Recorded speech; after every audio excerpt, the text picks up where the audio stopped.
Hello friends, welcome to my channel Lawman. तो today we are going to study CAG. तो आज हम CAG को पढ़ने जा रहे हैं। तो CAG का मतलब होता है कंट्रोलर एंड ऑडिटर जर्नल। तो मैं स्टेट वाला पोर्शन कराने जा रहा था, लेकिन मैंने कहा कि ये जो 4 आर्टिकल्स बचे हैं ये भी कंप्लीट करा दिए जाएं, क्योंकि हमने आर्टिकल 147 तक कंप्लीट कर लिया था। तो आर्टिकल 147 तक देखने के लिए जाइए यूनियन वाली प्लेलिस्ट में, और लास्ट चैप्टर को मैंने जो है आई बटन पे लगा दिया है, तो please click on that and watch it. तो चलिए अब शुरू करते हैं आज का टॉपिक। तो कैग को हम समझेंगे। ये आर्टिकल 148 से आर्टिकल 151 तक है, ठीक है। तो इसमें 4 ही आर्टिकल पढ़ने हैं, article 148, article 149, article 150 and article 151। तो सबसे पहले कैग का फुल फॉर्म होता है कंट्रोलर एंड ऑडिटर जनरल। ये क्या होते हैं? ये head of the supreme audit institution of India होते हैं। तो जो भी ऑडिट होता है उसके जो हेड होते हैं वो कैग होते हैं। इसके अलावा इंडिया में कंट्रोलर नहीं है। कंट्रोलर का जो मतलब होता है वो मतलब होता है कि आप जब रिलीज़ करते हैं फंड तो कंट्रोलर से आपको पहले सैंक्शन लेना पड़ेगा, मतलब परमिशन लेनी पड़ेगी। बस इंडिया में ये नहीं होता है, हमें पार्लियामेंट की परमिशन चाहिए, जो कि हमने पार्लियामेंट वाले चैप्टर में किया भी था। तो इंडिया में कंट्रोलर नहीं है, भले ही नाम में कंट्रोलर है, इसमें केवल ओनली ऑडिट पावर है। केवल ये ऑडिट करेंगे जो भी गवर्नमेंट ऑफ इंडिया या स्टेट गवर्नमेंट की जो भी जो है ट्रांजैक्शंस होते हैं उनको ऑडिट करेंगे, ठीक है। ये एक ब्रिटिश कॉन्सेप्ट है और ये गवर्नमेंट ऑफ इंडिया एक्ट 1858 में भी था। तब उसे क्या बोलते थे? Imperial audit general. तब इंपीरियल ऑडिट जनरल था। तो अब देख लेते हैं आर्टिकल्स। आर्टिकल 148 में अपॉइंटमेंट दिया हुआ है सीएजी का। तो सीएजी का अपॉइंटमेंट कौन करते हैं? प्रेसिडेंट करते हैं। और सीएजी बनने के लिए क्या होना चाहिए? सिटीजन होना चाहिए। और इसके अलावा आईएएस या आईएएस होना चाहिए। और इसके अलावा इनकी 9th रैंक होती है। प्रेसिडेंट ऑर्डर एक सेट होता है जिसमें प्रेसिडेंट की पहली रैंक होती है, इसी तरह सबकी रैंक सेट होती है। तो वो भी एक दिन मैं करवा दूंगा, ठीक है।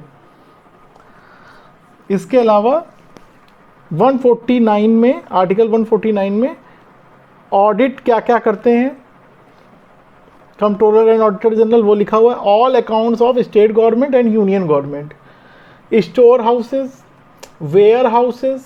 किसके warehouses? Government of India and state government के। कंपनीज एंड कॉरपोरेशन जिनको फाइनेंस कर रही है गवर्नमेंट ऑफ इंडिया। या any other audit, any other audit अगर प्रेसिडेंट ऑर्डर करेंगे तो वो भी ऑडिट करना पड़ेगा। अगर किसी कंपनी का प्रेसिडेंट साहब कहेंगे तो बिल्कुल कैग साहब उसको ऑडिट करेंगे, ठीक है। ये क्योंकि सिंगल मेंबर बॉडी है, मतलब बाकी बॉडीज़ की तरह ये जो है मल्टी मेंबर बॉडी नहीं है, ये सिंगल मेंबर बॉडी है। चलिए कर लेते हैं। आर्टिकल 150 में दिया है form of accounts of the union and the state. तो इसमें बताया गया है कि किस फॉर्म में वो सबमिट करेंगे, जो भी ट्रांजैक्शंस वगैरह हैं जो गवर्नमेंट ऑफ इंडिया के हो रहे हैं वो किस फॉर्म में सबमिट करेंगे, ये प्रेसिडेंट प्रिस्क्राइब करेंगे, ठीक है। ये हो गया आर्टिकल 150। आर्टिकल 151 में क्या लिखा हुआ है? कैग रिपोर्ट भेजेंगे प्रेसिडेंट को, प्रेसिडेंट भेजेंगे पार्लियामेंट को। तो पार्लियामेंट में जब ये रिपोर्ट जाती है ये पीएसी के पास जाती है। पीएसी क्या होती है? Public accounts committee. तो पब्लिक अकाउंट्स कमेटी में कितने मेंबर होते हैं? तो इसमें 22 मेंबर्स होते हैं, जिसमें से 15 मेंबर लोकसभा से होते हैं और 7 मेंबर होते हैं आपके राज्यसभा, ठीक है।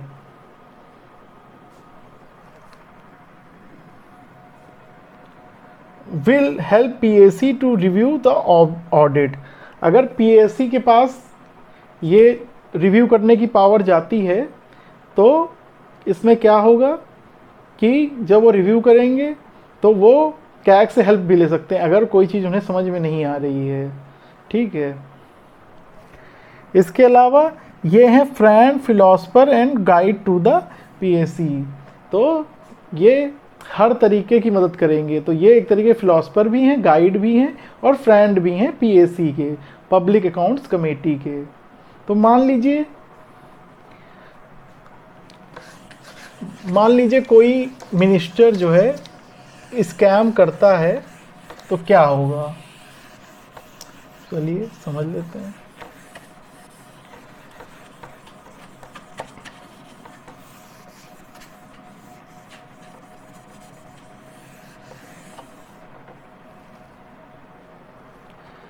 तो पहले लिख लेते हैं पीएसी। पीएसी क्या है? Public accounts committee.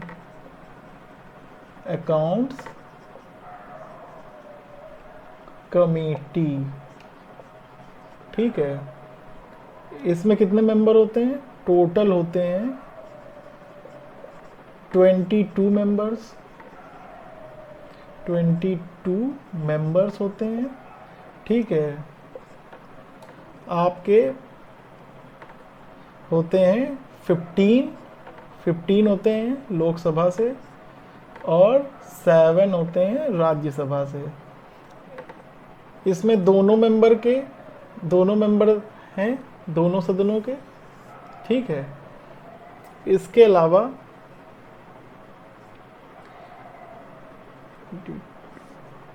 अगर मान लीजिए कोई मिनिस्टर है उसने स्कैम किया है तो उससे क्वेश्चन करेगी पीएसी। अगर वो आंसर सेटिस्फैक्ट्री हुआ तो उसको जो है छोड़ दिया जाएगा। अगर अनसेटिस्फैक्ट्री हुआ तो जो रिपोर्ट होगी वो जेपीसी को भेजी जाएगी। जेपीसी है जॉइंट पार्लियामेंट्री कमेटी, इसको भेजी जाएगी और जेपीसी इसमें इन्वेस्टिगेशन करेगी।